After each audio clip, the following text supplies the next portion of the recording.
Assalamualaikum warahmatullahi wabarakatuh. Nama saya Alfat, kelas 6B STM Pulau Gadung nomor 1.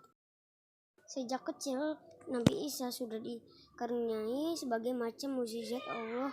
Ketika Isa sudah mulai bersekolah, Isa seringkali membuat para guru kewalahan dalam menjawab segala macam pertanyaan. Isa sangatlah cerdas, melebihi para guru di sekolahnya.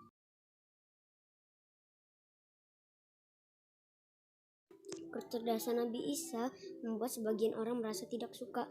Suatu ketika Isa mendengar suara garuh dari dalam rumah temannya. Isa tahu bahwa teman-temannya dikurung oleh ibu mereka karena tidak diperbolehkan bermain dengannya. Kemudian Isa pun bertanya, suara ribut apakah itu? Dan para ibu menjawab mereka adalah kesekumpulan kera dan babi. Mendengar jawaban ibu-ibu itu, Isa pun berdoa kepada Allah agar menjadikan mereka seperti apa yang telah diucapkan, yaitu menjadi kera dan babi. Sejenak kemudian anak-anak itu pun berubah menjadi kera dan babi.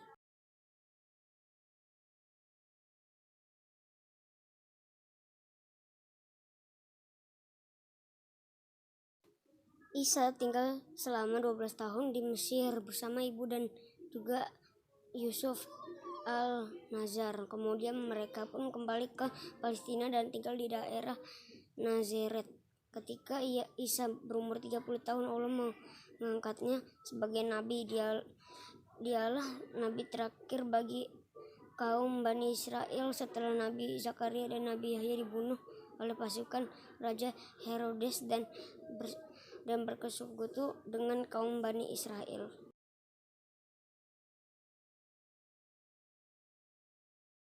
Nabi Isa alaihi wasallam mengajak kaum Bani Israel untuk menyembah kepada Allah, untuk menaati segala aturannya sebagai utusan Allah.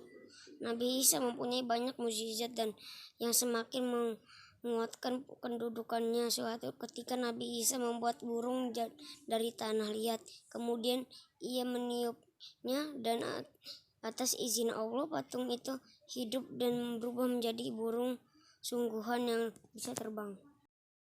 Atas izin Allah, Nabi Isa pun mampu menyembuhkan orang yang sejak kecil sudah buta. Ia juga menyembuhkan berbagai penyakit yang langka dan ia juga mampu menghidupkan Eliezer, sahabatnya yang sudah meninggal. Kemampuan Nabi Isa adalah mukjizat, dan dengan mukjizat ini ia diterima dan dicintai oleh kaum Bani Israel.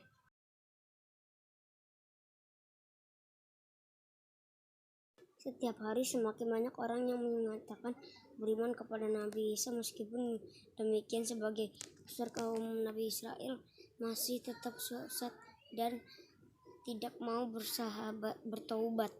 Mereka yang merasa tidak suka pada Nabi Isa berkumpul dan mencari sebuah cara agar Nabi Isa menghentikan dakwanya dan bergabung dengan pihak mereka untuk menciptakan pemerintah yang kuat.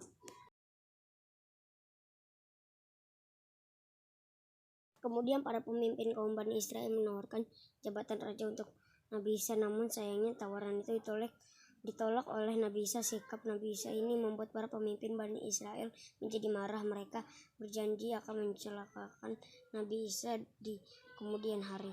Nabi Isa sama sekali tidak takut pada ancaman para pemimpin Bani Israel, tetap menjalankan dakwanya, mengajak agar orang-orang mau bertobat dan menyatakan iman kepada Allah saja.